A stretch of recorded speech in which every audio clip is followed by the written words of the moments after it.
안녕하십니까. 처음 인사드리겠습니다. 행정법 전공하고 있는 이재준이라고 합니다.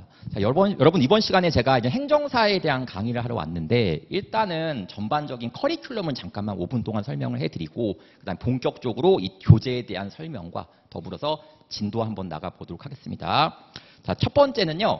일단 제목 자체가 각오가 나와 있습니다. 그냥 오직 행정사 합격을 위한 이야기라고 해가지고요. 다른 시험은 관심 없습니다. 저는 정말 엄청나게 많은 분야의 행정법 강의를 해왔거든요. 뭐 군무원, 뭐 경찰, 보건직, 행정직, 소방직 막 가리지 않고 어마어마하게 많은 행정법 영역을 가르쳐 왔는데 다른 건 관심 없어요. 오직 행정사 합격을 위한 이야기로서 구성을 할 거고 제목 자체도 더 준 행정법, 오직 행정사 합격을 위한 이야기 이론편 입니다. 일단 이 교재에 대한 설명을 잠깐만 해드리게 되면은 일단 교재가 이렇게 되어 있습니다. 그래가지고 여러분들이 제가 표지에 이제 창문을 넣어달라고 좀 요청을 해놨거든요. 그래서 창문이 있는 이유가 여러분들이 이 문을 뚫고서 합격하라라는 뜻에서 제가 이제는 문을 실어놨고요. 그 다음에 이 교재는 결론적으로 말씀드리게 되면은 이 교재만 잘 보셔도요. 여러분 행정사 시험 합격하는데 크게 지장은 없으실 거예요. 그래서 이 교재가 특성이 일단은 책이 조금 컬러풀한 것도 있긴 하겠지만 제가 행정사 시험에 나왔었던 걸 연도별로 다 제가 풀어봐가지고요. 거기 나왔었던 기출문제를 OX로 다 실어놨고요. 플러스 기본서 내에서도 출처를 잘 밝히고 있습니다. 이게 2017년도에 행정사 시험에 나왔었던 테마다 2020년도에 행정사 시험 나왔던 테마다를 다 실어놓고 있기 때문에 만약에 여러분들이 공부하시다가 이거는 한두 번 출제된 게 아니라 여러 번 출제되었네 라는 포인트들이 한눈에 보이실 거예요. 그럼 그거는 내년 시험에 나오기도 또 좋은 하나의 테마가 되는 거구나 라고 생각하면 되는 것이기 때문에 그런 것들은 좀 눈여겨볼 필요가 있다라고 얘기하고 있고, 두 번째는 복습을 하실 때가 너무너무 중요하거든요. 복습은 당일 복습을 기본적인 원칙으로 삼고 있습니다. 그러니까 행정법 과목 자체가 휘발성이 되게 높은 그런 과목이거든요. 왜냐하면은 워낙 생소한 이야기들이 첫날부터 여러분들을 괴롭히기 시작을 하실 겁니다. 그래서 뇌는요, 기본적으로 스트레스 받는 걸 별로 안 좋아해가지고요. 뭔가 새로운 것들이 들어오면은 튕겨내려고 하는 성향이 있어요. 그래서 여러분들께서 이게 빨랑 튕겨나가기 전에, 그나마 튕겨나가기 전에 행정법 이론을 다시 복습하시게 되면은 그나마 뇌에서 그냥 어쩔 수 없이 받아들여야 되는 거구나. 여기서 기억이 생기는 그런 구조가 되거든요. 그렇기 때문에 오늘 공부한 내용은 반드시 복습하시고 플러스 제가 수업 때 했었던 것만 공부하시면 됩니다. 다른 건 보실 필요가 없습니다. 그래서 수업 때 했었던 것만 공부하시면서 복습하시면 좋겠다라는 말씀을 드리도록 하고요. 일단 커리큘럼에 대한 이야기를 한번 미리 해드리고 바로 진행하겠습니다. 첫 번째는 뭐냐면요. 9월 달에 제가 인문특강을 했거든요. 오늘이 10월 10일인데 9월 달에 인문특강, 9월 26일인가 그때쯤 제가 인문특강을 하나 한 적이 있습니다. 그게 총 3시간으로 구성이 되어 있는데 첫 번째 시간에는 OT를 진행을 했고요. 그 다음에 소확행이라고 해서 소소하지만 확실한 행정법 이야기라는 주제를 가지고서 제가 진행을 했었거든요.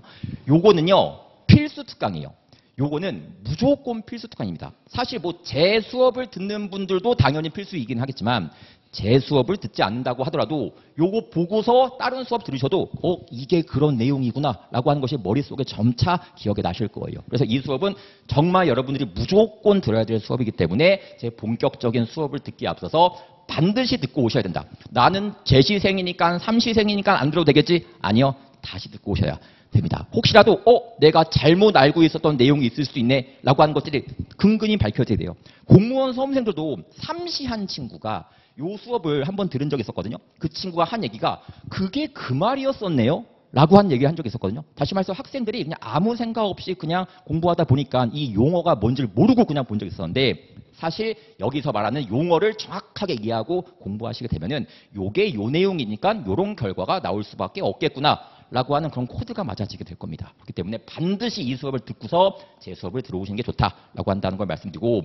두 번째는 10월 달부터 12월까지의 기본 강의를 시작을 합니다. 그래서 매주 목요일마다 7시부터 10시까지 3시간 동안 저와 함께 하시면서 기본 강의를 진행할 건데 제가 강의 계획서 하나를 나눠드렸거든요. 그래서 강의 계획서를 보시면 아시겠지만 일단 제 커리는 이렇게 구성을 하고 있습니다. 일단은 10월 달부터 12월 달까지는 기본 강의 진행하고 1월 달부터 2월 달에는 심화 강의를 진행하는데 제가 강의 계획서에도 언급은 해놨습니다만 일단 10월 달부터 12월 달까지는요. 처음부터 끝까지 보기는 보되 총론 위주로 보도록 할 거예요. 그러니까 우리가 행정법이 총론과 강론이 있거든요. 총론 위주로 처음부터 끝까지 싹 한번 정리해 드리도록 하겠습니다. 그래서 총론 위주로 정리 한번 할 거고 플러스 여기에서 총론에서 빠진 내용도 있을 거예요. 제가 수업 때 안 하고 넘어가는 부분도 있을 거거든요. 그 부분들도 1월 달과 2월 달에 메꿔지시게 될 거예요. 그래서 제가 너무 처음부터 끝까지 자세한 것까지 모든 걸 다 한다. 그러면 오히려 머리에서 혼동이 될 수가 있기 때문에 제가 강의 경력상 때로는 이것을 처음부터 끝까지 들은 다음에 이 이론을 배우는 게 머릿속에 더 잘 들어오는 부분들이 있거든요. 그래서 제가 이 부분에서는 처음부터 끝까지 총론까지를 딱 진행을 하고 그다음에 총론에서 빠진 부분은 1월 달, 2월 달에 메꿔 드릴 거고요. 플러스 이때 배웠던 내용도 요약 정리해 드릴 겁니다. 그래가지고 이렇게 요약 정리하자라는 식으로 가져갈 거고 플러스 심화 과정은 강론도 당연히 처리해 드리도록 하겠습니다. 그래서 강론이 보통 우리 행정사 시험에서 대충 한 20% 정도가 출제를 되고 있거든요. 그거 여기서 처리가 될 거니까 아무 걱정 안 하셔도 돼요. 그래서 결국은 여러분들이 10월 달부터 2월 달 과정은 이론에 열심히 진행이 될 거고 또 OX 문제를 풀면서 여러분들 실전 감각을 기르시게 될 거다라고 얘기할 수 있고요.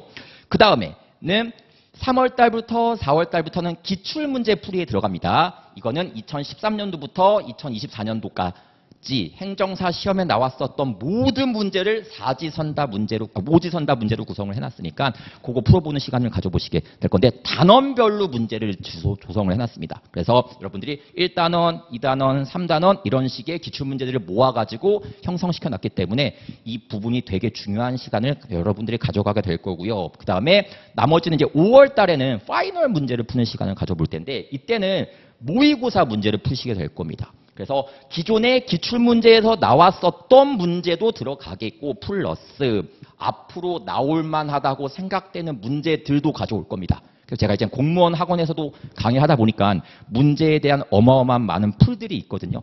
보면은 요거는 행정사 시험에는 나온 적은 없지만 충분히 건드릴 만한 여지가 있을 것 같아 라는 생각이 들게 되면은 그런 문제들도 여기서 같이 한번 다뤄보도록 할 거예요. 그러면 여러분들이 빠짐없이 공부하는 결과가 발생하겠고 플러스 맨 마지막에 마중물 특강이라고 하는 걸 진행할 건데요. 마지막까지 중요하게 챙겨야 될 프린트물이라고 해가지고요. 이 마중물 특강은 사실 공무원 학원에서도 마찬가지고 행정사 시험에서도 마찬가지고 수강생분들께서 되게 좋아하시는 그런 특강이에요. 왜? 마중물 특강에서 배우는 게 뭐가 있냐면은 처음부터 끝까지 총론과 강론까지 그동안 우리가 배웠었던 행정법 중에서 여러 번 나왔었고 중요하다고 생각되는 것을 여기에 한 200개 정도의 지문으로 실어놨거든요. 많이 나옵니다. 그래서 여러분들이 요거만 잘 보신다고 하셔도 최소한 꽈락은 멈추도록 할 겁니다. 어쨌든 우리는 만점을 위해서 준비가 되어 있지만 이거는 최소한 꽈락이라도 방지하지 않은 차원에서 만들어둔 테마이기 때문에 요거 보시고 하게 되면은 머릿속에 더 생생하게 남는 결과가 발생할 거고요. 그 다음에 상황에 따라 가지고 특강이 있을 수도 있긴 하겠지만 그런 것들은 나중에 다시 말씀드리도록 하고 어쨌든 이런 식으로 진행을 할 예정이니까 여러분들이 믿고 따라오셔도 괜찮다 이거 말씀을 드리도록 하겠습니다. 그럼 일단은 OT는 여기까지 하도록 하고요. 바로 이제는 오늘 강의부터 한번 진행 한번 해보겠습니다. 제가 요거 끼고서 바로 시작을 할게요.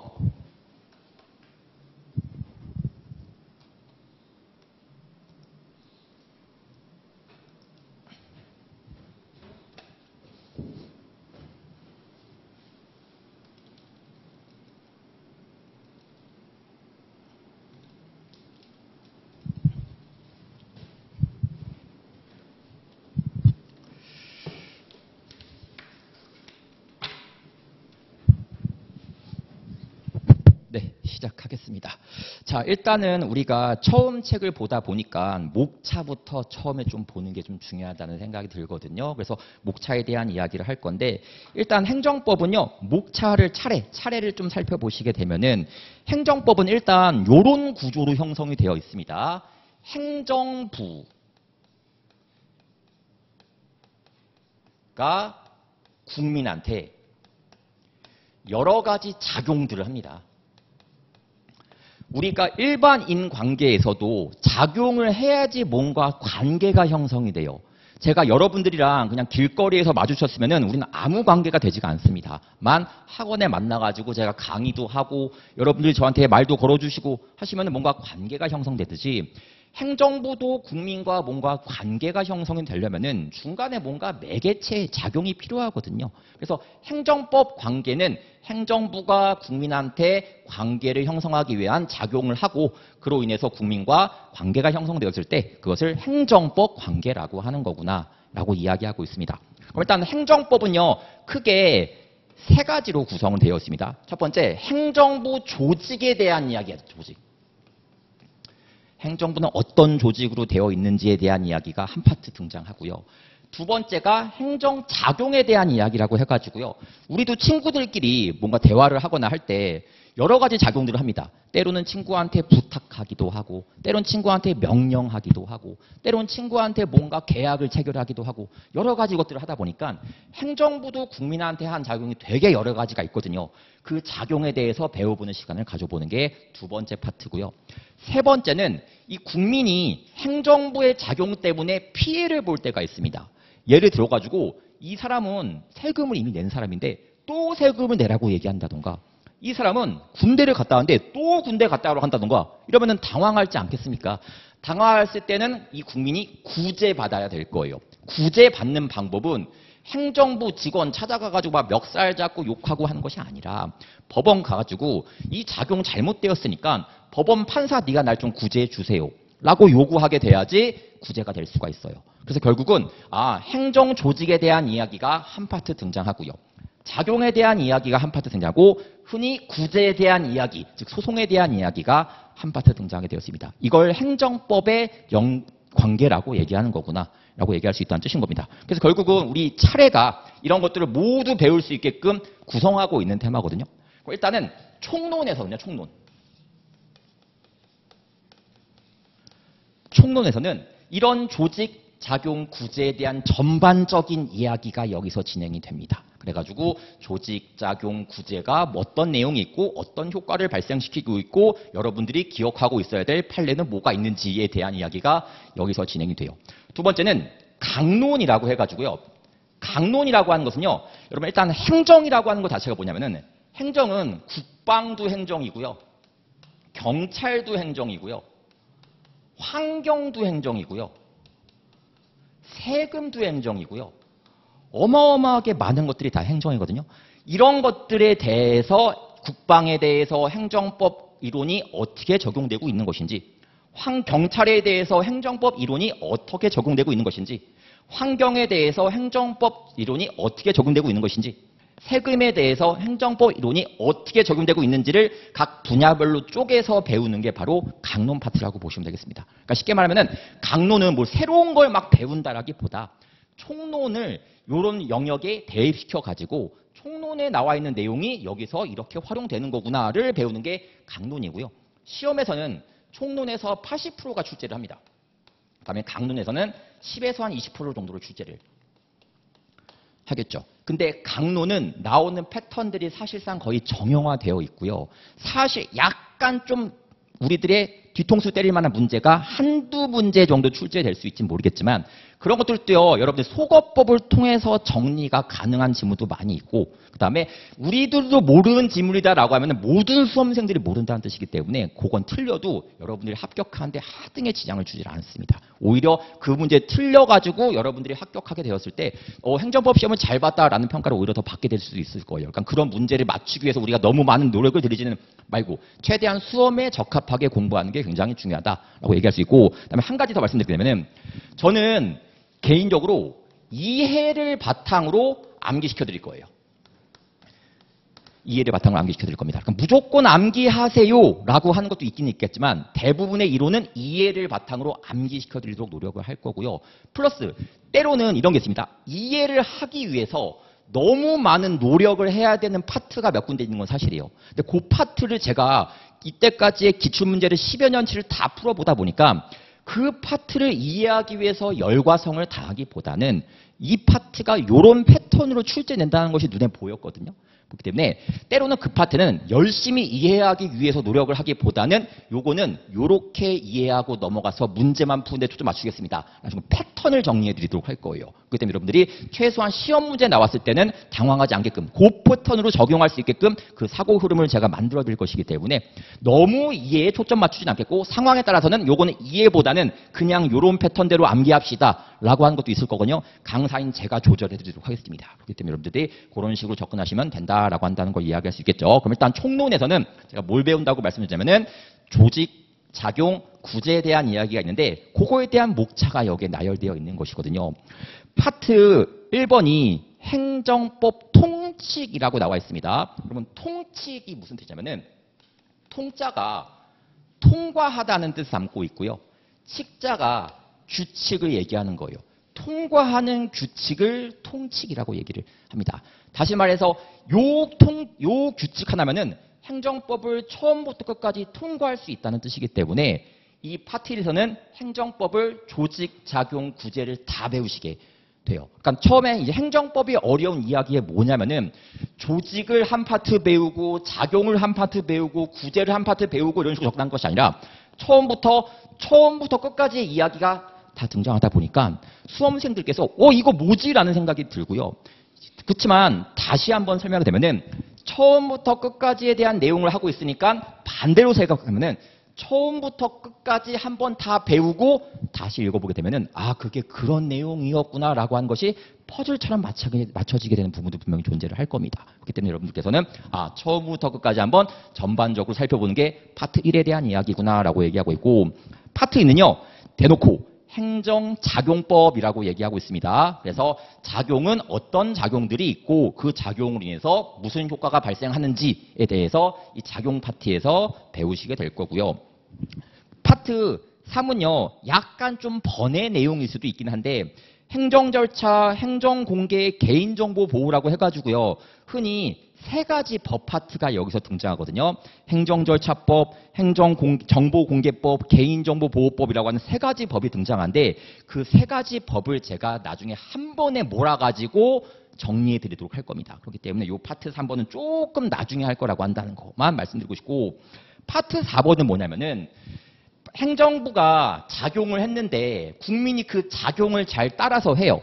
예컨대 세금 내라고 했는데 세금을 잘 내던가 군대 가라고 했는데 군대를 잘 가던가 라고 하면은 아무 문제가 발생하지 않거든요. 그렇지만 국민이 그 말을 안 따르는 거야. 세금을 내라고 했는데 안 내. 군대를 가라고 했는데 안 가. 라고 했을 때 행정부가 국민한테 어떠한 것들을 행하는지를 배우는 것이 행정의 실효성 확보 수단입니다. 실효성이 실제 효과를 확보한다는 뜻이기 때문에 국민이 이 작용을 이행하지 않았을 때 어떻게 그 행정의 효과를 확보하는 것인지에 대한 수단을 배우시는 게 이 파트다라고 얘기할 수 있고요. 그 다음에 다음 페이지 파트 5번을 보시게 되면은 행정구제 파트가 등장을 합니다. 그래서 행정구제, 그 다음에 파트 6번도 행정구제에 대한 이야기가 등장하죠. 그래서 이 국민이 피해받았을 때 어떤 식으로 구제받을 수 있는 제도가 있는지에 대해서 배우는 게 이 파트다라고 말씀드릴 수가 있다는 뜻이겠고요. 그다음에 파트 7부터는 이제 강론에 해당하는 내용인데 제가 말씀드렸다시피 행정을 잘게 쪼개가지고 그 이론의 행정법 총론에 나오는 것들이 어떻게 적용되는지를 배우는 게 이 파트다라고 얘기를 하는데 이거 심화 과정 때 다 정리해 드리도록 할 겁니다. 그렇기 때문에 여러분들이 딱히 신경 쓰지 않으셔도 되고 커리큘럼은 믿고 따라가셔도 됩니다. 그렇기 때문에 그렇게 보시면 좋을 것 같고요. 그다음에 부록 같은 것들은 나중에 행정기본법이라고 하는 거 나와 있는데 부록은 행정기본법은 너무너무 중요한 법이거든요. 이 법은 나중에 특강식으로 따로 정리해 드릴 수도 있을 것 같고 아니면 시간이 좀 여유가 있으면은 그냥 수업 시간에 그냥 할 수도 있긴 한데 어쨌든 반드시 여러분들이 알고 가야 될 법조문을 제가 모아놓은 것이기 때문에 나중에 자세하게 설명드리겠습니다. 그럼 일단은 여기까지가 차례에 대한 설명이고 본격적으로 파트 1번에 대한 이야기 행정법 통칙에 대한 이야기부터 시작을 한번 해보겠습니다. 자, 이제 기본서상에서는 어디를 보시냐면은 10페이지 내용을 보시면 되거든요. 일단 우리는 행정법을 배우기 전에 행정이라고 하는 것부터 배워보려고 합니다. 행정법에 대한 이야기를 하기 전에 행정이 무엇인지부터 이야기하려고 하는 거예요. 그러면 행정은 무엇이냐에 대한 이야기부터 할 건데 일단 행정이 어떻게 탄생되었는지에 대한 이야기부터 하려고 하는 겁니다. 자, 여러분들 이거 왕이라는 단어를 제가 썼는데 왕 하면은 어떤 느낌이 드냐면은 그냥 자기 멋대로 하는 사람 이런 느낌 갖고 있어도 괜찮습니다. 서양의 왕들 한번 생각을 해보겠습니다. 뭐 우리나라 왕도 상관없는데 서양의 왕에 대한 이야기 생각을 해볼게요. 예컨대 이런 느낌이다. 오늘 서양의 어떤 왕이 프랑스 왕이라고 했어요. 프랑스 황제가 오늘 관악구를 돌아다니기로 한 날이에요. 그래가지고 막 밑에 있는 수행원들 데리고서 걸어 다니면서 관악구 이렇게 발전하고 있구나라고 하면서 한가라고 거니고 있습니다. 근데 그 왕이 딱 어떤 건장한 남자를 봐가지고 너 일로 와봐라고 얘기를 하는 거예요. 그럼 그 남자는 조졸조졸 따라가가지고 부르셨습니까? 라고 눈도 쳐다보지 못합니다. 감히 왕이 부르는데 눈을 똑바로 쳐다봐? 이것도 사실 예의가 아니라고 생각했었기 때문에 머리를 조아리면서 왜 부르셨습니까? 라고 얘기하는 거예요. 야, 너 관악구에서 힘 좀 쓰지? 네, 힘 좀 씁니다. 너 앞으로 내 노예해. 그러면 내 노예가 되는 거예요. 내가 노예를 하고 싶은지 안 하고 싶은지 내 의견은 중요하지 않고요. 그냥 왕이 하라는 대로만 해야 되는 상황이 발생하고요. 왕이 지멋대로 주무르던 시절을 절대 왕정이라고 하죠.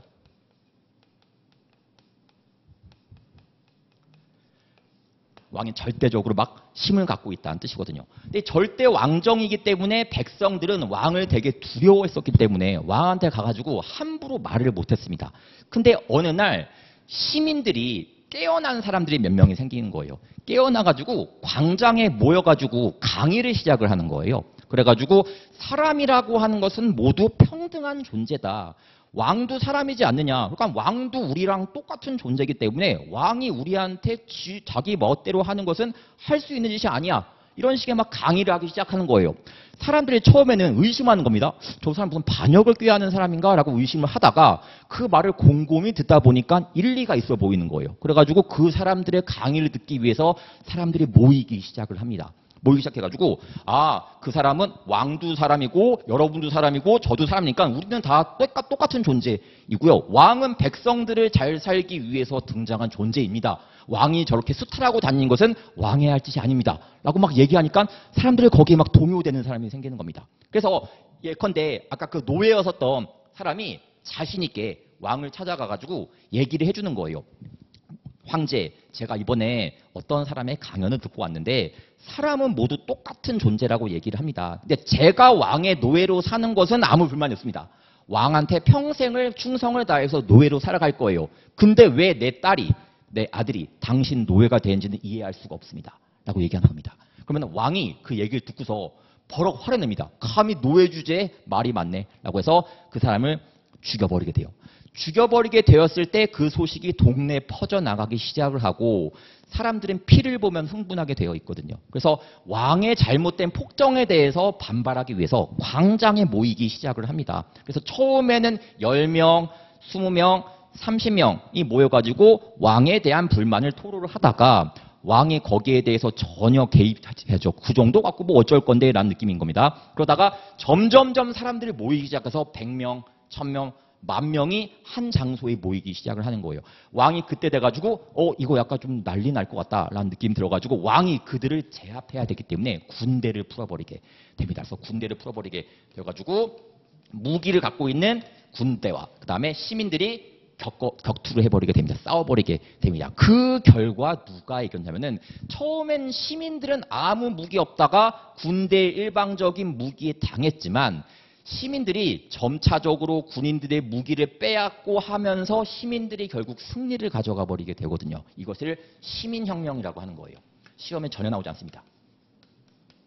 그래서 프랑스에서 있었던 1789년도에 있었던 시민혁명이라고 하는 겁니다. 결국은 시민이 왕을 끌어내가지고 광장에서 작두를 준비해가지고 왕의 목을 공개 처형을 하면서 시민들이 승리했다라고 환호를 지르게 됩니다. 그래서 결국 절대 왕이 무너지게 되어서 왕이 갖고 있었던 권력이 세 가지로 쪼개지게 됩니다. 그래서 그때 등장하는 게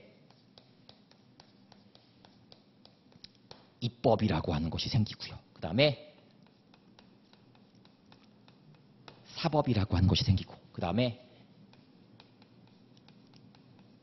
행정이라고 얘기를 합니다. 이 세 가지를 뭐라고 하자면은 권력이 분립되었다라고 얘기한 건 나뉘어졌다라고 얘기하는 겁니다. 그래서 절대 왕이 갖고 있었던 그 왕의 힘이 시민혁명을 통해서 세 가지로 쪼개지면서 등장한 개념이 바로 행정이구나라고 얘기하는 겁니다. 교재 잠깐 보도록 하겠습니다. 자, 섹션 1번에 행정 나와 있는 거 보이실 겁니다. 1번 행정 개념의 성립 나와 있는 거 보이시겠죠? 세 번째 굵게 칠한 부분만 밑줄 한번 같이 그어볼게요. 시민적 법치국가 성립 및 밑줄 권력 분립 원리로 인하여 확립되기 시작하였다라고 얘기를 합니다. 그래서 절대왕이 갖고 있었던 그 권력이 시민혁명을 통해서 세 가지로 쪼개지면서 등장하게 된 개념이 바로 행정이구나라고 얘기할 수가 있다는 뜻이겠죠. 그럼 일단 행정이라고 하는 개념이 처음 나왔으니까 사람들이 정의를 해야 되거든요. 이게 뭔지를 알아야 될 거 아니겠습니까? 그래가지고 어떤 일이 발생하냐? 일단 입법을 정의하게 되면은 이렇게 정의할 수가 있습니다. 입자가 한자로 세운다는 뜻을 담고 있거든요. 여러분 기차 같은 거 입석 이런 거 들어보셨을 겁니다. 서서 가는 자리를 입석이라고 얘기하니까 법을 세우는 것은 법을 제정하는 거라고 얘기하고 있겠죠. 그래서 법을 만드는 것을 입법이라고 하는 거예요. 법을 제정한다라는 편습니다. 그것을 입법이라고 얘기하는 겁니다. 흔히 알고 있는 국회라고 하는 곳에서, 의회라고 하는 곳에서 담당하죠. 여의도에 있는 그 국회의사당 들어보셨을 겁니다. 거기서 이 일을 담당하고 있다. 그래서 국회의원이 매년 4년에 한 번씩 모여가지고 뽑히게 되죠. 뽑혀가지고 300명이 대한민국 국민을 위한 법을 만들어내는 거구나라고 얘기할 수 있고요. 두 번째, 사법이라고 하는 것은요. 여러분 사자가 한자로 수호하다는 뜻을 담고 있거든요. 법을 수호하는 것을 사법이라고 하는 거예요. 법을 지켜주는 곳을 사법이라고 얘기한 겁니다. 그래서 어떤 자가 법에 위반되는 행위를 하잖아요. 사법이라고 하는 제말을 통해 가지고 너는 법을 어겼어, 너는 처벌받아야 된다라는 결정을 지어주게 돼요. 그거를 우리가 판결이라고 얘기하죠. 그래서 사법이라고 하는 것은 쉽게 말하면은 법을 해석을 해주고요. 그리고 그 법에 따른 판결 내리는 걸 사법이라고 하는 거구나. 그래서 어떤 자가 법을 어긴 게 있어. 너 이 법 어기는 안 되는데 어겼네? 라고 생각해가지고 법을 해석해주고 거기에 따라서 판결 내려주는 것을 사법이라고 하는 거구나 라고 얘기할 수 있고요. 세 번째, 그럼 행정이라는 개념이 딱 등장을 하게 되었거든요. 행정은 한 글자로, 한 문장으로 정의하게 되면은 법을 집행하는 것을 행정이라고 합니다. 법을 실행시킨다는 뜻인 거예요. 그러니까 행자가 행하다, 실행하다라는 뜻을 담고 있기 때문에 입법부가 만들어준 법을 실행하는 것을 행정이라고 얘기하는 겁니다. 근데 행정이 너무 다양하거든요. 제가 아까도 잠깐 말씀을 드렸지만 국방도 행정이고 세금도 행정이고 환경도 행정이고 너무나 많은 것들이 그냥 다 행정이기 때문에 이렇게 법을 집행한다라는 단어만 갖고 뭔가 정의하는 게는 조금 부족함이 있었던 게 사실인 것 같더라고요. 그 시대 사람들의 생각으로는. 그래가지고 그 시대에 굉장히 유명한 학자분이 계셨었거든요. 그 학자가 포르스토프라고 하는 학자예요. 포르스토프. 시험에 전혀 나오지 않습니다. 참고로 행정학에서는요. 학자 이름이 되게 중요해요. 행정학에서는 학자 이름에 따라 가지고 그 사람이 무슨 생각을 갖고 있는지에 따라 가지고 완전 이론 자체가 달라질 수 있기 때문에 행정학에서는 학자의 이름과 학설의 이름을 기억하셔야 되는 게 맞습니다. 다만 행정법에서는 그렇지 않습니다. 행정법은 판례가 이런 식으로 형성되어 있고 여러분들은 이 이론을 알아야 된다에 초점 맞춰서 시험을 출제되고 있지 학사의 이름을 절대 출제하지는 않거든요. 그렇기 때문에 그냥 쓰는 것이니까 듣고 넘기시면 됩니다. 포르스트호프라고 하는 학자가 이 당시 굉장히 대학자로서 평가를 받고 있었던 분이거든요. 그래서 사람들이 얘기하는 거야. 이번에 왕이 권력이 쪼개졌으니까 행정이라는 개념이 처음 등장했는데 당신이 한번 정의해주면 어떻겠냐? 라고 얘기를 한 겁니다. 그러니까 포르스토프가 학자로서 사명감도 있어가지고 좋습니다. 제가 한번 정의해 드릴게요. 조금만 시간을 주세요. 라고 얘기하는 겁니다. 그래서 포르스토프가 그동안 자기가 연구했었던 책과 다른 사람의 이야기했었던 말들 막 종합해가지고 행정을 정의하려고 하다가 몇 년 있다가 이분께서 이렇게 이야기를 합니다. 교재 11페이지 죄송합니다. 10페이지 맨 밑에 양가로 이번에 개념 징표설이라고 나와 있는 거 보이지 않습니까? 그 내용이 출제되는 것은 아니고요. 첫 번째 줄 굵게 칠한 부분에 한번 밑줄 같이 한번 그어보겠습니다. 행정은 정의할 수가 없고 묘사할 수밖에 없다라고 얘기를 합니다. 시험 문제에선 출제하지 않습니다. 행정은 정의할 수는 없고 묘사할 수밖에 없다. 이 말은 뭐냐면은 이 포르스토프라고 하는 대학자도 행정을 정확하게 정의를 못하겠다고 얘기하는 거예요. 묘사가 그려본다는 뜻이거든요. 그러니까 행정을 정확하게 뭐라고 말하기는 어렵고 대충 그려볼 수 있을 뿐인 거구나 라고 이야기를 해요. 그래서 이게 행정을 정의하는 게 굉장히 어려운 일이었었구나라고 하는 걸 우리가 대충 유추할 수가 있다는 뜻이겠죠. 대신에 이 포르스토프라는 학자분께서 행정은 내가 6가지 정도로 설명을 해줄게 라고 해서 제가 밑에 표 하나를 그려놓은 것이 있거든요. 이 분께서 뭐라고 했는지에 대한 이야기를 가볍게 보시기 바라겠습니다. 시험에 나온지는 않았었습니다. 첫 번째 동그라미 보겠습니다.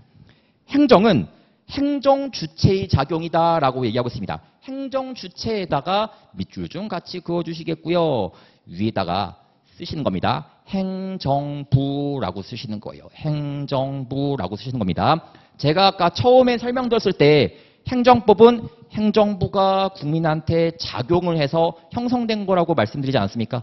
그렇기 때문에 행정부가 국민한테 작용을 하니까 행정 주체는 행정부가 되겠구나라고 얘기한다는 뜻이겠죠. 그럼 국민은 뭐가 될까? 행정 객체가 되겠구나라고 얘기할 수가 있다는 뜻인 겁니다. 대충 이해되시겠습니까? 그런 식으로 접근할 수 있겠죠. 두 번째 동그라미, 행정은 공익 실현을 목적으로 한다. 공익 실현에다가만 밑줄 같이 그어주시겠고요. 자, 행정부가 국민한테 작용을 하는 이유는 뭐 개인적인 악감정을 갖고 복수하려고 하는 것이 아니라 공익을 실현하기 위해서 하는 거예요. 자, 예를 들어가지고 음주운전을 한 운전자가 있다고 쳐보도록 하겠습니다. 행정부가 그 사람한테 면허 정지, 면허 취소라고 하는 작용을 행할 수가 있거든요. 그 사람이 미워가지고, 그 사람이 싫어가지고 그런 작용을 하는 것이 아니라 그 사람이 술 먹고 운전하는 버릇이 있으니까 술 먹고 운전하면 여러 명이 다치거나 사망할 수가 있기 때문에 그 운전 행위를 멈추게 하는 거예요. 그래서 공익을 지키기 위해서 하는 거구나라고 얘기할 수 있고요. 두 번째, 그 사람한테 군대 가라고 얘기하는 거예요. 남자분 20살 되었으니까 군대 맛 좀 봐야지 라고 해서 군대 보낸 겁니다. 그 개인적인 사람 고생시키려고 군대 보낸 게 아니라 대한민국이라는 나라를 지키기 위해서, 공익을 지키기 위해서 군대 보내는 거고요. 때로는 어떤 음식점에서 미성년자한테 술을 판매했다는 소식을 접해가지고 관악구에서 그 자한테 너 영업하면 안 된다라고 해서 영업 정지나 영업 취소시켜버릴 때도 있습니다. 그 개인이 미워서 하는 조치라기보다 얘가 술을 판매했는데 미성년자한테 술을 판매한 습관이 있네. 계속 냅두게 되면은 다른 미성년자한테 계속 술 판매할 거 아니겠습니까? 이거는 성소년 자체를 위협할 수 있는 테마가 되는 것이기 때문에 하면 안 된다는 뜻이겠죠. 그래서 행정은 개인적인 사적인 감정을 위해서, 사익을 위해서 행해지는 것이 아니라 공익을 위해서 행해지는 거구나라고 얘기해서 행정법을 우리가 공법이라고도 이야기를 한다는 겁니다. 세 번째 동그라미 보겠습니다. 구체적 사건에 대해서 규율한다라고 얘기를 합니다. 구체적 사건에다가만 밑줄 그어주시고요. 쓰세요. 사건 발생이라고 쓰세요. 자, 구체적 사실이라는 말 자체가 사건이 발생했다는 말과 유사한 표현이거든요.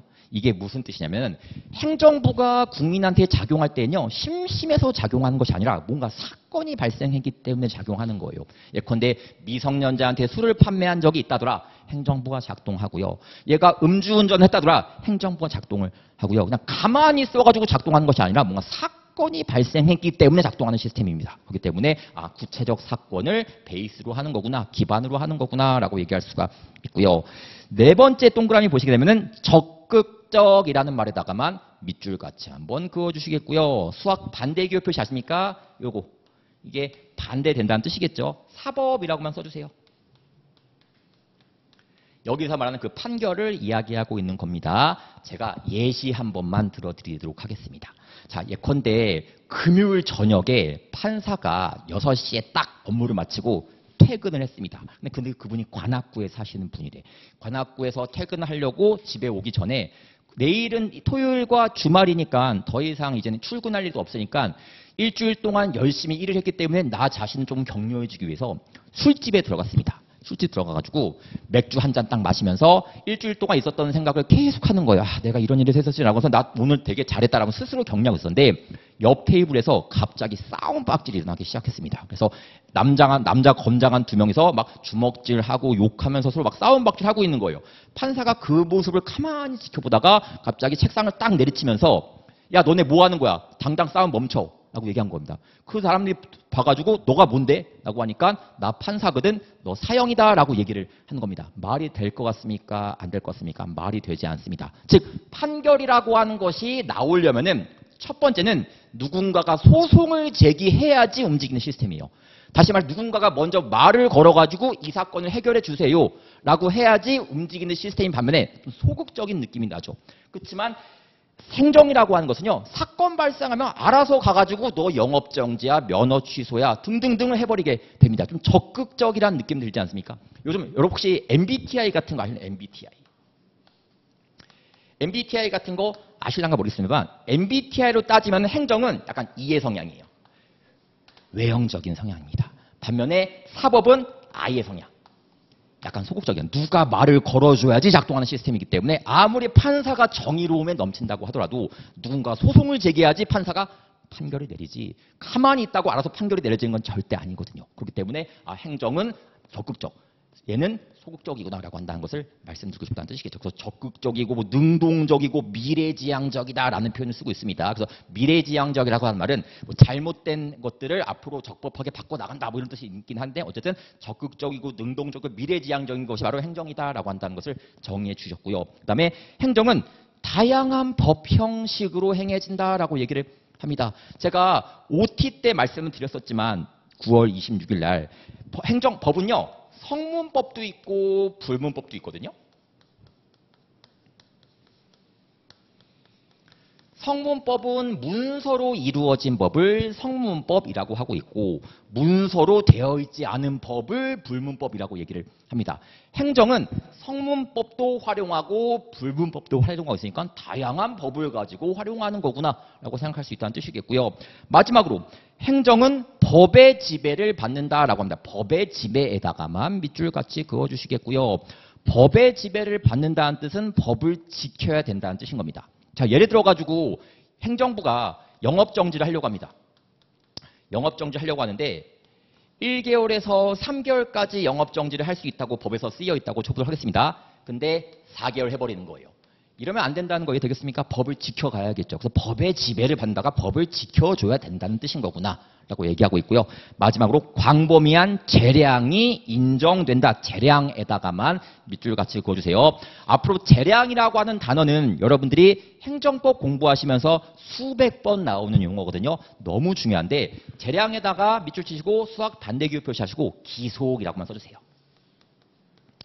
기속이라고만 써주시면 감사드리겠습니다. 자, 여러분 재량이라고 하는 것은 고를 수 있는 것을 재량이라고 얘기하고 있습니다. 기속은 고를 수 없고 요것만 해야 되는 것을 기속이라고 이야기를 해요. 그럼 여러분이 지금 학원을 등록한 거는 재량이냐 기속이냐를 한번 따져보겠습니다. 여러분 우리 합격의 법학원을 등록을 하셨는데 합격의 법학원을 등록해야지만 해가지고 등록한 게 아니라 여러분이 여러 가지 따져봤을 겁니다. 합격의 법학원도 있고 여기 옆에 있는 방문각도 있겠고 여러 가지 이제는 행정사 시험을 준비하는 학원들이 여러 군데가 있거든요. 골라서 했다는 거 여러분들 알고 있으시겠죠. 그럼 여러분은 재량을 행사한 거구나 라고 얘기할 수 있습니다. 근데 여러분들이 무조건 합격의 법학원만 무조건 등록을 해야 돼. 여기 등록 안 하면 넌 진짜 안 되는 거야. 이런 식으로 일련이 없긴 않겠지만 이런 식으로 해서 합격의 법학원 등록을 한 거야. 그럼 그걸 기속이라고 얘기를 하는 겁니다. 다시 말해 내가 골라서 선택했으면은 재량. 내가 이것을 해야만 하기 때문에 했으면은 기속이라고 하는 겁니다. 여러분 법에서는요. 영업정지라는 행위를 네가 골라서 할 수 있게끔 기회를 많이 주고 있거든요. 그래서 재량이 많이 있다라고 얘기를 합니다. 왜? 똑같이 미성년자한테 술을 판매해서도 어떤 자는 한 번만 판매한 자가 있고 어떤 자는 두 번만 판매한 자도 있고 어떤 사람은 세 번 판매한 자도 있기 때문에 상황마다 케이스가 다 다르거든요. 모두 일괄적으로 영업정지 1개월 해 라고 하는 식이 아니라 1개월에서 3개월 네가 골라서 해 라고 기회를 주고 있는 경우가 많아요. 그래가지고 재량이 많다라고 얘기하고 있습니다. 요약하게 되면은 행정은 행정 주체의 작용이다. 즉 행정부의 작용이다 라고 얘기할 수 있고요. 두 번째는 행정은 공익 실현을 목적으로 한다라고 하기 때문에 공익 실현이 목적인 거구나. 세 번째는 행정은 구체적 사안에 대해서 규율한다. 사건 발생해야지 등장하는 시스템이구나. 네 번째, 행정은 적극적이고 능동적이고 미래지향적이다. 그래서 사법이라고 하는 판결은 누군가가 소송 제기해야지 움직이는 시스템 반면에 행정은 사건 발생하면 알아서 가서 처리하는 시스템이기 때문에 적극적이고 능동적이고 미래지향적인 작용이구나라고 얘기할 수 있고 또 행정은 다양한 법을 가지고 행해진다. 그래서 성문법, 불문법 같은 걸 가지고 행해지는 거구나라고 얘기할 수 있고 마지막으로 행정은 법의 지배를 받으면서 법을 지켜주면서 다양한 재량이 인정이 되는 영역이다 라고 이야기하고 있다는 거 대충 이해되시겠습니까? 그런 식으로만 가볍게 정리하시면 되겠습니다. 이게 포르스토프라고 하는 대학자가 정리를 해놓은 거다. 그래서 한 줄로 뭔가 정리를 못해가지고 묘사해놓은 모습이구나라고 얘기하는 겁니다. 근데 이게 이제 포르스토프라는 학자가 우리나라 전 세계 행정법에 영향을 끼친 워딩들인데 이제는 우리나라는 약간 심플한 거 좋아합니다. 여러분 유튜브도요. 긴 거 잘 안 보려고 하시고 쇼츠 보려고 많이 하시거든요. 그래서 항상 뭔가 줄여서 보는 걸 되게 좋아한다는 뜻인 거예요. 그래서 일단 여기서 등장한 게 뭐냐면은 이런 입법, 사법, 행정을 조금 심플하게 정의할 수 없을까라는 고민이 생겨가지고 여기서 등장한 용어가 형식이라는 말이 등장하고요. 그다음에 실질이라는 말이 등장합니다.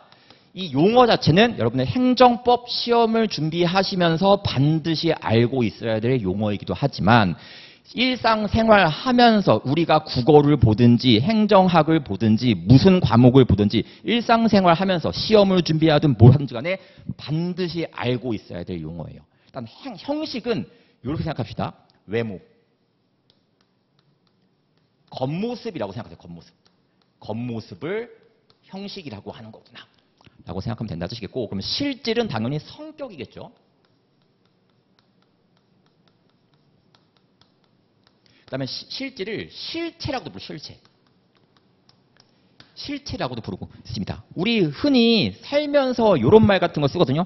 내가 제 겉으로 봤을 땐 몰랐는데 실체를 알고 나서 깜짝 놀랐어. 이런 표현 같은 거 있지 않습니까? 다시 말해서 외모만 보고서는 잘 몰랐는데 내용까지 들여다보니까 너의 본질을 알겠다 이런 거 있지 않습니까? 그래서 얘는 성격이라고 불리고 내용이라고도 불리고 있습니다. 이렇게도 불리고 있습니다. 그렇기 때문에 여러분들께서는 형식은 앞으로 외모를 가리키는 용어인 거구나 라고 생각하시면 되고 실질은 내용, 성질, 성격을 가리키는 실체라는 단어를 이렇게 쓰는 거구나 한다는 것을 반드시 알았으면 좋겠습니다. 이건 부대 행정법 공부뿐만이 아니라 일상생활 하시면서도 여러분들이 알고 있어야 될 용어다라고 얘기할 수 있겠죠. 그럼 이제는 조금 심플하게 입법, 사법, 행정을 한번 정리하고 싶은 거예요. 그럼 일단은 여러분들이 형식적 의미의 입법, 사법, 행정이 무엇이었는지 한번 정리 한번 해보도록 하겠습니다. 자, 형식이라고 하는 것은 외모를 얘기하는 것이기 때문에 입법이라고 하는 것이 이루어지는 외모가 무엇인 것이냐면은 입법부를 말하고 있습니다. 국회 혹은 의회를 얘기하는 거예요. 한국식 표현은 국회고요. 미국식 표현은 의회입니다. 즉 형식적 의미의 입법이라고 하는 것은 입법이 이루어지고 있는 그 외모가 어디인 것이냐를 따져보겠다는 뜻이기 때문에 아시겠지만 입법은 입법부라고 하는 국회에서 형식 제정하고 있는 모습이거든요. 그래서 형식적 의미의 입법은 국회에 가리키는 거구나 라고 생각하면 된다는 뜻이겠고, 두 번째, 형식적 의미의 사법이라고 하는 것은 사법이 이루어지는 외모가 어디인 것이냐를 보겠다는 뜻인 겁니다. 사법부라고 하죠. 흔히 우리는 법원이라고 얘기하고 있습니다. 판결 내려지는 곳이 법원 아니겠습니까? 그래서 우리가 형식적 의미의 사법은 사법부가 가리키는 거구나 라고 생각하면 된다는 뜻이고요. 마지막으로 형식적 의미의 행정은 뭘 말한 거냐? 행정이 이루어지는 그 외모를 보겠다는 뜻이겠죠. 행정부를 가리킵니다. 그래서 행정부가 바로 행정이 이루어지는 그런 장소인 거구나 라고 얘기할 수가 있다는 뜻입니다. 그래서 행정은 대통령도 있고요. 국무총리도 있고요. 무슨 부 들어가는 거. 국방부, 환경부, 기획재정부, 행정안전부. 그것도 다 행정부라고 하고 있고요. 그 다음에 무슨 청 들어가는 거. 병무청, 기상청, 검찰청, 경찰청 등등등등 다 이런 것들을 행정부라고 하는 거구나. 행정을 하는 곳인 거구나 라고 얘기할 수가 있습니다. 그럼 두 번째, 실질적 의미에서 한번 행정을 정의해 보겠습니다. 정리하겠습니다. 실질적 의미의 입법은 입법의 내용이 무엇인 거냐를 따져보겠다는 뜻이겠죠. 입법의 내용은 법을 제정하는 겁니다. 그래서 실질적 의미의 입법은 법을 만드는 것이구나 라고 생각할 수 있다는 뜻이겠고, 두 번째, 실질적 의미의 사법은 판결 내리는 것을 의미하는 거구나 라고 얘기할 수가 있겠고요. 실질적 의미의 행정은 법을 실행시키는 것을 말하는 거구나 라고 얘기를 합니다. 그리고 파란색이 형식이고 노란색이 실질이구나 라고 한다는 것을 여러분들이 확인할 수가 있다는 뜻이겠죠. 그럼 위에 표 하나가 있지 않습니까? 그 표 시험에 나오지 않습니다. 암기할 거 아니고요. 다만 제가 한 가지 예시만 보여드리려고 하는 겁니다. 간단하게 한번 느껴보세요.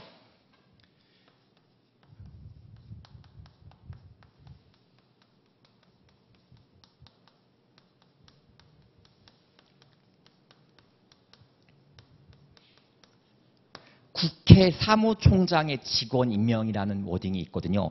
이게 과연 형식적 의미와 실질적 의미로 한번 구분을 한번 해보려고 한 겁니다. 그럼 형식적 의미에서는 이게 형식적 의미에서 파란색이죠. 형식적 의미에서는 이게 어디에 해당할 것이냐를 한번 따져보겠다는 뜻인 겁니다. 이게 어디에서 이루어져 있는지 외모를 한번 보도록 하겠습니다. 국회 사무총장의 직원 임명이니까 국회에서 이루어지고 있는 거잖아요. 맞습니까? 형식적 의미의 입법이구나.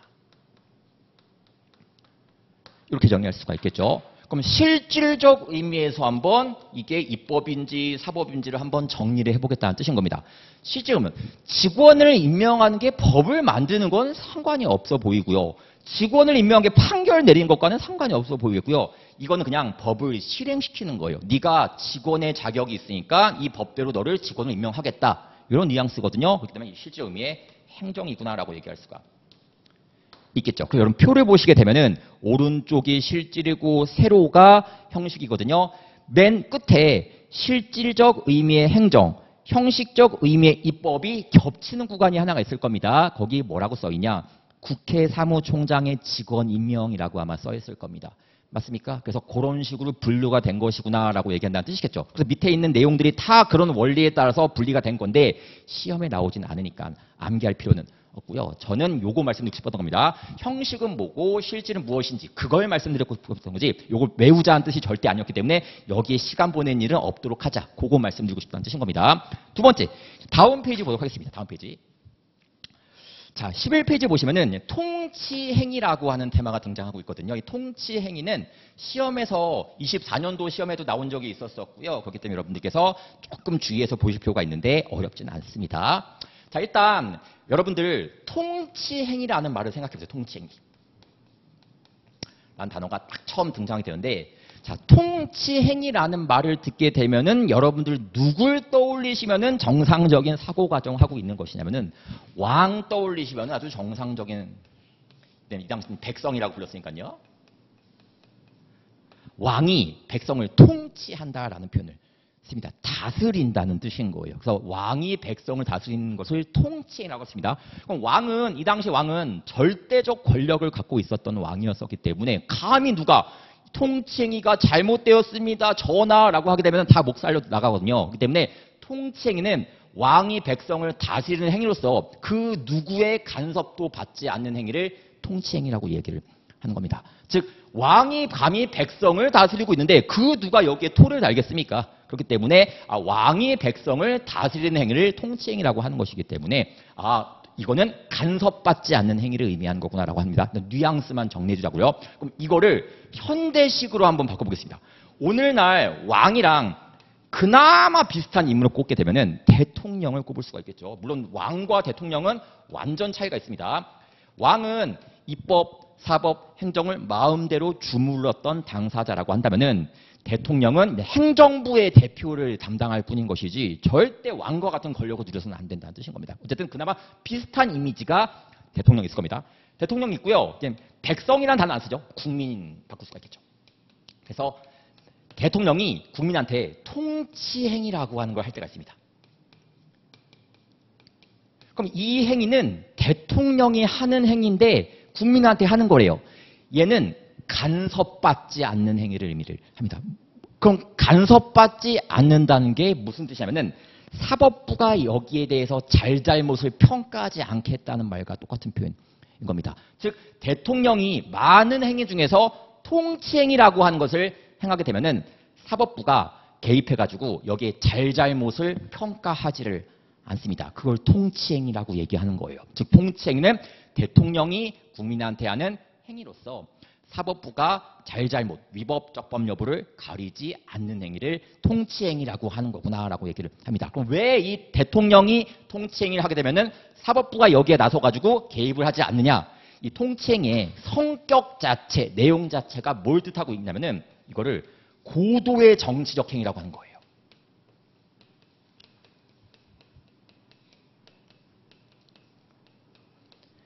고도의 정치적 행위입니다. 여러분 고도가 높은 정도를 얘기하는 거, 높은 정도의 정치적 행위라고 얘기를 하는 겁니다. 자, 여러분 아시겠지만 판사는요 정치인이 아닙니다. 판사는 그냥 사법시험이나 혹은 변호사 시험에 합격을 해가지고 판사라는 직위를 갖고 있는 공무원인 거지 절대 정치인이 아니거든요. 정치인이 아니니까 고도의 정치적 행위까지 판사가 개입해가지고 잘했다, 잘못했다라고 개입하게 되면은 사실 이건 권력 분립을 굉장히 파괴하는 모습으로 형성될 수가 있는 것이기 때문에 기본적으로 판사도 고도의 정치적 행위에 대해서는 대통령의 행위라고 하더라도 절대 적법 위법 여부를 따지지 않습니다. 그 내용이 통치행위의 개념인 거예요. 개념 같이 한번 읽어보겠습니다. 통치행위의 개념 나와 있는 거 보이시겠죠? 읽어볼게요. 통치행위란 밑줄같이 그어보겠습니다. 고도의 정치적 성격이라는 말에다가 체크 잘 하시면 되시겠고 국가기관의 행위로서 밑줄 사법심사 대상에서 제외되는 행위를 사법심사가 판결을 얘기하는 거예요. 판결에서 제외되는 것을 의미를 합니다. 그래서 만약에 대통령이 통치행위를 해서 국민이 이 행위를 갖고 판사한테 찾아가잖아요. 판사가 미안하다. 이거는 고도의 정치적인 행위니까 내가 심사해주지 못할 것 같아. 라고 돌려보내게 되어 있는 시스템인 겁니다. 대충 이해되시겠습니까? 오른쪽에 있는 1번 문제 같이 한번 풀어보겠습니다. 1번.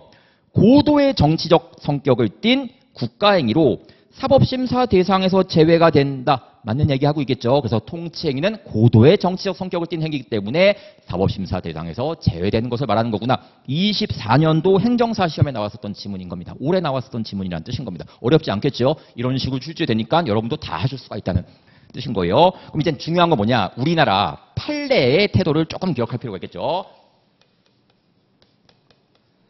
일단 판례가 형성되는 곳은 두 군데가 있습니다. 일반 법원, 그 다음에 헌법재판소라고 하는 곳이 있어요. 근데 아시겠지만 우리나라 법원은요 한 사건에 대해서 3번 심사를 해주게 되어 있거든요. 그래서 여러분들이 그쵸 3심제라고도 부르죠. 1심, 2심, 3심 이렇게 얘기를 하고 있고요. 3심이 판결이 나야지만 판결이 확정되었다라는 표현을 씁니다. 왜? 1심과 2심에서 유죄 판결을 받았는데 3심에서 무죄 판결을 받고 풀려날 수도 있는 것이거든요. 맞습니까? 그러니까 1심과 2심은 불확정 판결이라고 얘기를 하고 3심 판결이 나야지 확정되었다라고 얘기를 한다는 뜻인 겁니다. 그래서 우리가 시험에서 출제할 때 1심과 2심 판례를 내는 것은 굉장히 위험성이 높은 행위예요. 왜? 3심에서 갑자기 뒤집어지기라도 한다면 판례가 완전히 바뀔 것이기 때문에 항상 확정된 판결을 출제를 해야겠죠. 그렇기 때문에 여러분이 책 보시면 아시겠지만 다 대법원에서 내린 판결이다라고 해서 제가 대판이라고 표현해놨거든요. 다 대법원에서 내린 판결이구나라고 하기 때문에 결국은 대법원이나 헌법재판소가 판례를 형성할 것이구나 라고 한다는 것을 이성적으로 생각하시면 된다는 뜻이겠죠. 그럼 일단 대법원의 태도를 조금 보여드리려고 하는 건데 대법원은요 통치행위라고 판단이 들잖아요. 그러면은 미안하다. 고도의 정치적 행위니까 우리는 심사하지 않다라고 얘기를 합니다. 그렇죠? 통치행위가 아니라는 판단이 들게 되면은 그래 이건 우리가 심사할 사안이야 라고 해서 기꺼이 심사 들어가는 거구나 라고 느끼시면 된다는 뜻이겠죠. 헌법재판소도 마찬가지입니다. 통치행위다라는 느낌이 들게 되면은 우리는 이거 심사 안 할래. 우리는 고도의 정치적 문제까지 개입하는 거는 판사가 할 일이 아니야 라고 해서 정중하게 거절을 할 겁니다. 근데 통치행위가 아니야 라고 한다면은 이거는 우리가 개입을 할 만하지 라고 해서 심사에 들어가 주는 거구나 라고 한다는 것을 느끼시면 된다는 말씀입니다. 그럼 일단은 여기 여러분들이 여기에 해당하는 사례는 뭐가 있고 해당하는 사례 뭐가 있는지를 배우는 게 여기서의 쟁점이거든요. 일단 여기까지만 내용 정리하고서 그 다음 바로 또 쉬었다 진행하도록 하겠습니다.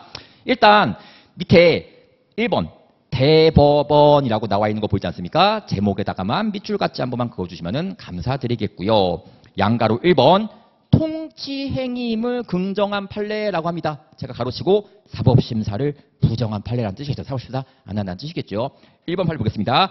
대통령의 계엄 선포 행위 거기까지만 밑줄같이 한번 그어주세요. 여러분 계엄 선포가 뭔지 아실랑가 모르겠습니다만 국가의 질서가 굉장히 무질서할 때 경찰만 갖고는 질서 유지가 안 되는 거야. 그때 대통령이 이 지역은 군인이 점령한다. 그러면 군인이 가가지고 그 지역의 질서를 바로 잡아버리는 것을 계엄 선포라고 하거든요. 우리 판사는 대통령의 계엄 선포 행위를 통치행위라고 판단하고 있기 때문에 사법부가 나서가지고 통치행위가 적법하다, 위법한다를 판단해 주지를 않습니다. 되겠습니까?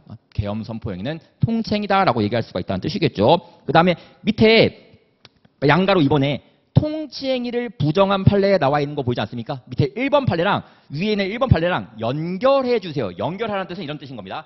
1번 판례와 1번 판례를 이렇게 연결해서 공부하세요라는 뜻인 겁니다. 이렇게 나중에 공부할 때 같이 공부하라는 뜻인 거예요. 자, 우리나라에서 예전에 어떤 일이 있었냐면은 계엄 선포를 대통령이 선포한 적이 있었거든요. 선포하려는 그 목적이 무엇이었냐면은 나라 국민들을 괴롭히기 위해서 선포한 적이 있었습니다. 그래서 이걸 뭐라고 하냐면 계엄 선포가 국헌을 문란하기 위해서 했다. 국헌이 나라의 헌법을 어지럽게 한다는 뜻이거든요. 다시 말해서 헌법이 대한민국의 최고의 법인데 나라의 헌법을 어지럽히기 위해서 국민을 일방적으로 괴롭히기 위해서 행사된 계엄 선포라고 한다면은 사법부는 이거는 통치행위가 아니라 범죄행위라고 인식을 합니다. 그래서 심사에 들어가줘요. 여러분들께서는 이렇게 정리하는 겁니다. 계엄 선포 행위는 통치행위이지만 계엄 선포 행위가 국헌을 문란하기 위해서, 문란이 어지럽힌다는 뜻이겠죠. 문란하기 위해서 행해지게 되면은 통치행위가 아니라 범죄행위이기 때문에 사법부가 심사 들어가 주는 거구나. 1번 판례 같이 한번 읽어보도록 하겠습니다. 굵게 칠한 것만 체크하시면 돼요.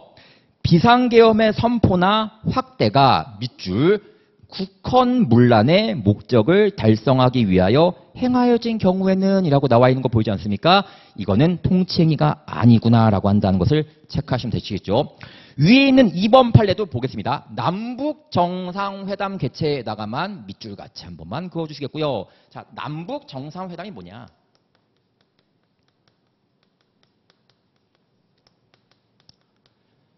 자, 남한과 북한의 정상이 최고 정점에 있는 자들 얘기하는 겁니다. 정상이 만나가지고 이야기하는 것을 남북 정상회담이라고 얘기하는 거예요. 남한의 정상이니까 대통령 생각하면 되겠고 북한의 정상은 국방위원장 생각하면 된다는 뜻이겠죠.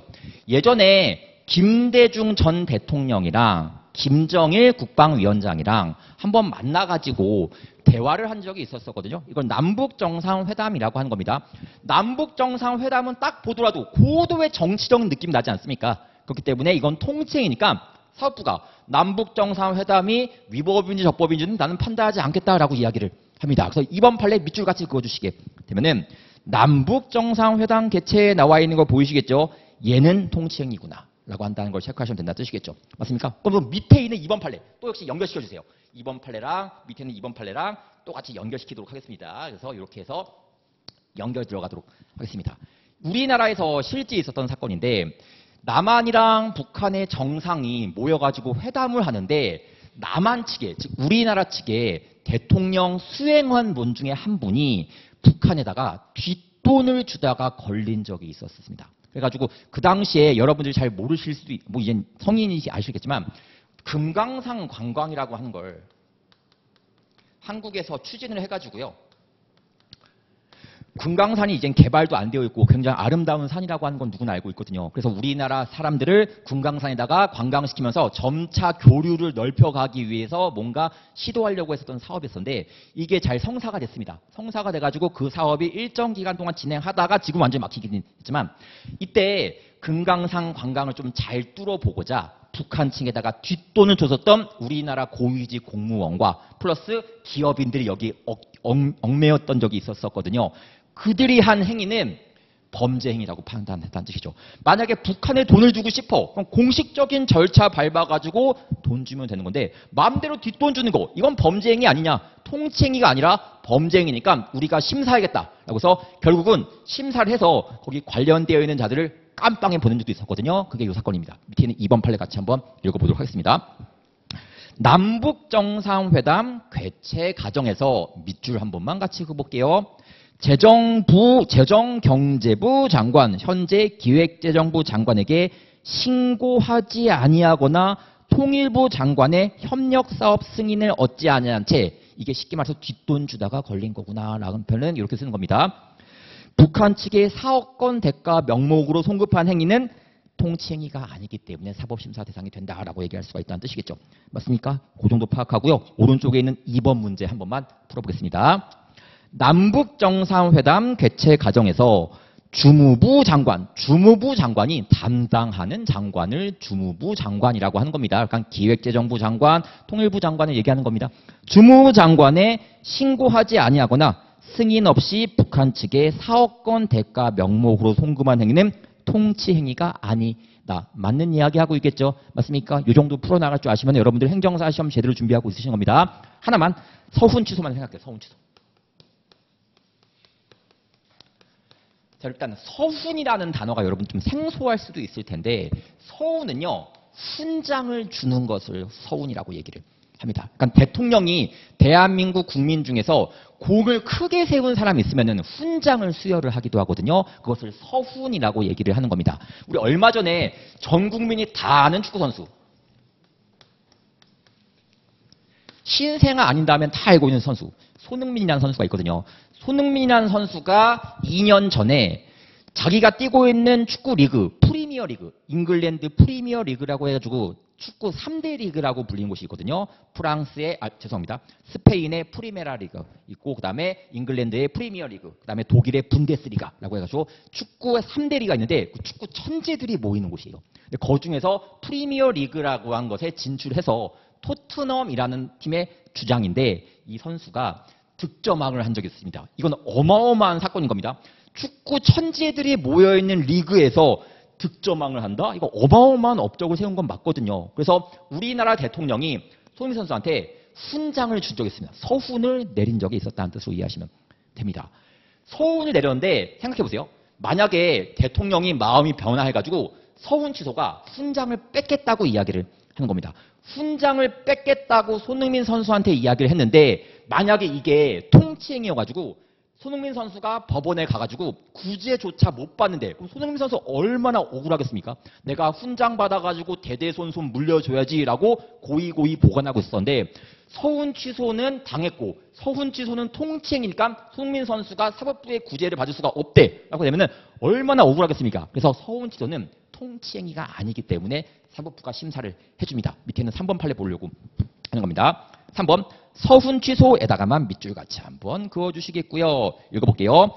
사법심사를 자제해야 될 고도의 정치성을 띈 행위라고는 볼 수가 없다라고 얘기합니다. 맞습니까? 오른쪽에 있는 3번 문제만 풀고서 바로 쉬었다 할게요. 대통령의 서훈 취소는 통치 행위가 아니다. 맞습니까? 그 정도 풀면 된다 뜻이겠죠? 쉬었다 진행하도록 하겠습니다.